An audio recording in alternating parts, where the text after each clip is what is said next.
Вопрос в том, что конкретно делает НАТО, расширяя свое присутствие в этом регионе. Их план боевой готовности предполагает использование 4 военных батальонов в Балтийском регионе.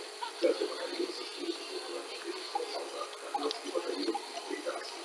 В Балтийском регионе учения проходят на Румынии и Болгарии. Честно говоря, присутствие НАТО достаточно значительно ослабит военную мощь России. Очевидно, что эта страна требует от своего отношения, чего объясняется положительной роли США на военной сфере.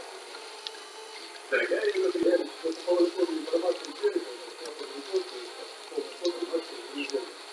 Но результаты движения я на контакте не вышел, не дал радио автоматный пульт, хотели контакта. Мы встретились с капитаном-подводником Александром Евсеевым, который командовал той самой подлодкой.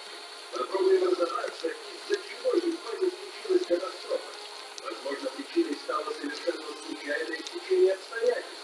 Пометки, вызванные подводными морскими течениями.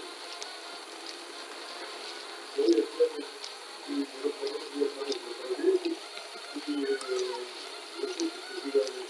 СК, когда лодка теряет на определенной глубине, теряет цель. Это не может быть